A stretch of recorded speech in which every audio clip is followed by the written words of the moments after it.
Salve vestibulando, professor Heitor Ferreira aqui do canal Pergunta pro Heitor, trazendo mais uma aula do Extensivo de História 2018. Nosso tema de hoje, vamos falar um pouquinho sobre Roma. Então, sente-se aí e bora pra aula. Roda a vinheta!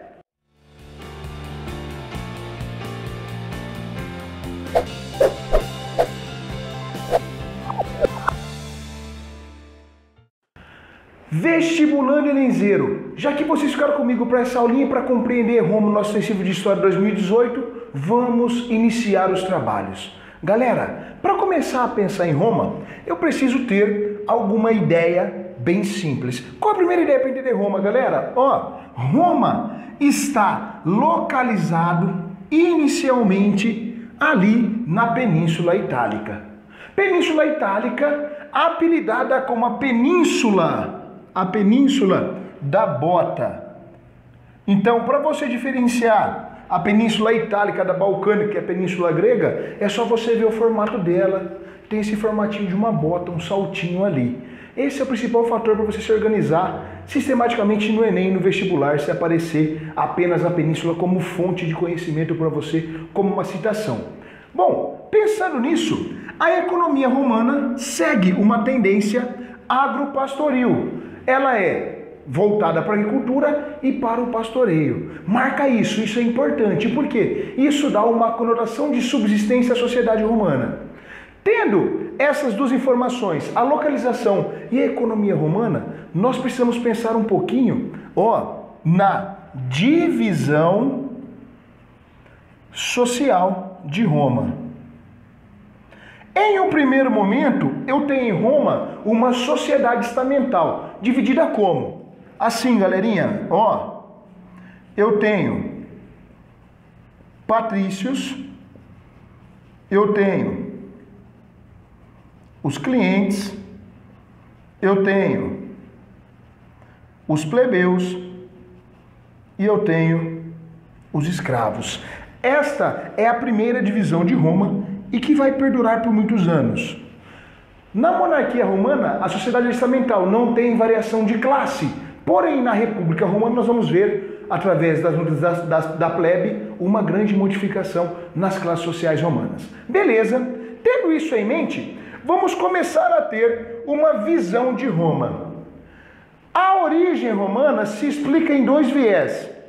Uma, a lendária, outra, a histórica. Sempre que falar de origem lendária, lembra de Rômulo e Remo, os gêmeos, Alba Longa, Réa Sílvia, Numitor, Amulho. Tem toda uma construção. A lendária, nós já vamos pensar em latinos, sabinos e etruscos ocupando a Península Itálica. Bom, mas preste atenção. Roma geralmente coloca a imagem da loba com os dois gêmeos aqui, glute, mamando nela, vinculando a origem histórica, fazendo uma passagem da lenda para a história, mostrando o quanto Roma está próxima aí entre lenda e história. Tendo esta organização sistemática, vamos compreender a periodização de Roma. Quando você pensar em monarquia romana, pense no seguinte aspecto. Monarquia, divisão política. Roma sai da monarquia, vem para a república e entra no império. É uma divisão única na história mundial. Nossa divisão normalmente funciona como? Monarquia, império, eu chego na república.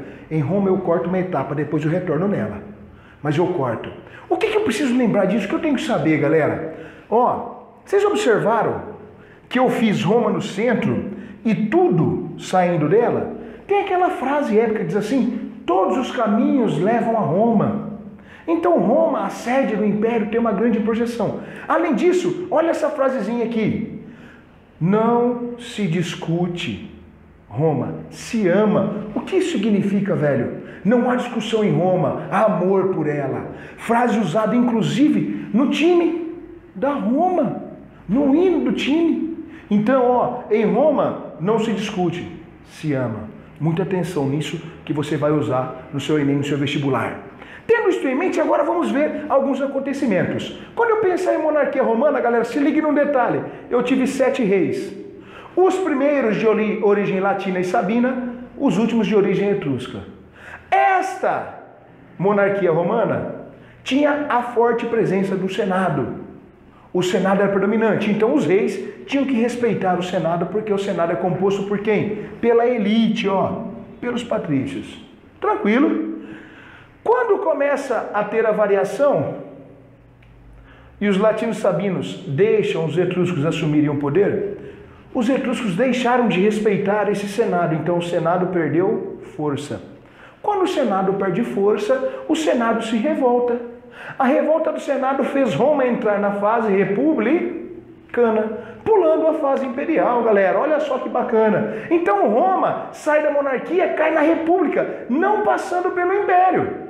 E na República Romana, eu tenho alguns acontecimentos. Primeiro acontecimento, Senado no poder. Segundo acontecimento, tem uma divisão de cargos gigantesca. Tem 1 milhão de cargos públicos em Roma para ajudar na administração pública. Eu tenho também a ideia da expansão. A expansão republicana veio por viés das legiões romanas.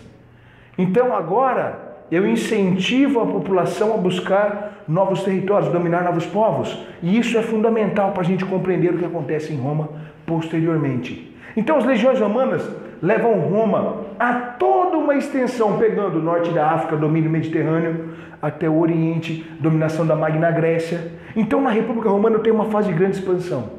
Em Roma acontece também muitas lutas sociais. As lutas da plebe, a revolta dos escravos. Rivalidades no Senado declinaram Roma. Mas antes disso eu tenho que pensar no quê? Roma participou das guerras púnicas. E através das guerras púnicas, ela conseguiu oficializar uma expansão territorial, uma expansão comercial, melhorias. Essas melhorias geraram uma crise nesta instituição. Porque era muita terra para ser dominada. E aí, galera, o Senado tentando conter as rivalidades lança os triunviratos. Tivemos 2 triunviratos, governo de 3 imperadores. Basicamente, o fragmento do território romano que cresceu muito devido à expansão na República. Cada cada general vai controlar uma parte desse triunvirato. Acreditava o Senado que eles governariam em plenitude, porém não deu certo. E aí os triunviratos caíram por terra, ocasionando em 27 a.C. a ascensão do Império Romano. Com o Império Romano, o imperador ganha projeção e eu vou dando apelidos em Roma: César, Augusto. Apelido em Roma é um sinônimo de projeção, de grandeza, de representatividade. Dentro do Império Romano, eu vou usar uma estratégia muito vista no Brasil atualmente, conhecida como política do pão e circo. Então, eu forneço comida e bebida e os espetáculos de gladiadores para alienar a população que participava na arena, decidindo pela vida ou pela morte em Roma. E aí, eu uso isso aqui para deixar a população o quê? Mais tranquila, mais amena. Neste mesmo processo, eu vou ter o surgimento de Teodósio e Constantino, Constantino e Teodósio, que vão fazer o quê? A oficialização da Igreja Católica como religião oficial e a divisão do Império. Quando eu tenho a oficialização da Igreja Católica e a divisão do Império, começa a eclodir com mais força a Pax Romana, a paz romana. E aí, com a divisão do Império, o Oriente se fortaleceu, tendo o uso da Igreja Ortodoxa, e o Ocidente se enfraqueceu devido à expansão dos bárbaros nos seus entornos, e o declínio de Roma veio com a invasão dela pelos reinos bárbaros, a maioria deles de origem germânica. E aí, em 476, Roma Ocidental, que seguia a tendência religiosa da Igreja Católica Apostólica Romana, declinou, enquanto o Oriente estava em plena ascensão. O declínio de Roma Ocidental marca o fim da Antiguidade e o início da Idade Média. Beleza, vestibulando? Fechamos aqui mais uma aula do nosso extensivo de História 2018. Lembre-se disso, não se discute, se ama. Um dos lemas de Roma que vai aparecer no Enem e nos vestibulares. Bons estudos e até a próxima.